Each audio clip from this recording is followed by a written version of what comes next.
হায়াত মৌতের মালিক তো আল্লাহ। সুতরাং যার জন্য যতটুকু হায়াত দুনিয়া আছে, তারপরে আল্লাহর আহ্বানে সবাইকে সাড়া দিতে হবে এবং আল্লাহর সিদ্ধান্তের উপরে আমরা নারাজ নই, আমরা খুশি আছি এর উপরে। তবে আল্লাহর সৃষ্টির ভিতরে উনি একজন অত্যন্ত প্রাজ্ঞ এবং ব্যতিক্রমধর্মী সৃষ্টি। ওনার পুরো জীবন মানুষের জন্য উনি সময় দিয়েছেন। উনি অনেক জ্ঞানী মানুষ ছিলেন, স্বচ্ছ মানুষ ছিলেন, ইসলামী মানুষ ছিলেন, অনেক দূরদৃষ্টি সম্পন্ন মানুষ ছিলেন। উনি কোয়ালিফাইড। আমরা মনে করি ওনার মৃত্যুতে দেশের জন্য, জামাতের জন্য একজন যোগ্য মানুষ চলে গেছে, এটাই। তবে আমরা শূন্যতা বলি না এই কারণেই, এটাই আল্লাহর ফয়সালা। সুতরাং যে যখন যাওয়ার তিনি চলে যাবেন, যিনি আসবেন তিনি আসবেন।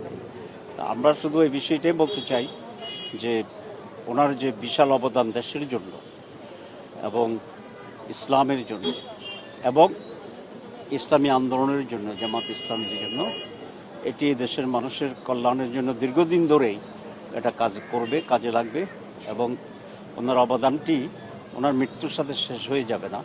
উনি এমন কিছু অবদান এবং চিন্তা দিয়ে গেছেন যেটি অনাগত সময়ের জন্যে মানুষের কল্যাণের জন্য কার্যকর ভূমিকা পালন করবে।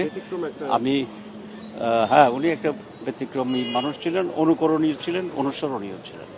আমি যেটা জানতে চাচ্ছি যে উনি শেষ সময়ে এসে জামায়াত ইসলামী নিয়ে একটি সংস্কারের কথা বলেছিলেন, তারপরে তিনি জামায়াত ইসলামী থেকে চলে গিয়ে দেশের বাইরে চলে গেছেন।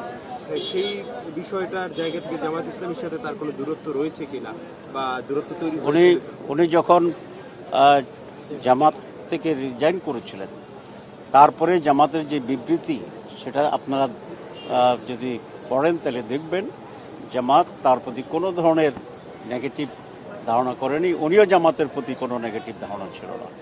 এটা কর্ম পদ্ধতির কিছু ডিফারেন্স ছিল, কিন্তু উনি সবসময় জামাতের সাথে কাজ করেছেন। তারপরে উনি জামাতের সাথে কাজ করেছেন। আমার সাথে নিয়মিতই ওনার ফোন হইতে উনি আমাদের পরামর্শ দিতেন, যে কোনো আমার খোঁজ খবর নিতেন এবং শেষ দিকে তো উনি আবার জামাতে আসছেন। সুতরাং এখানে কোনো গ্যাপের প্রশ্নই আসে না।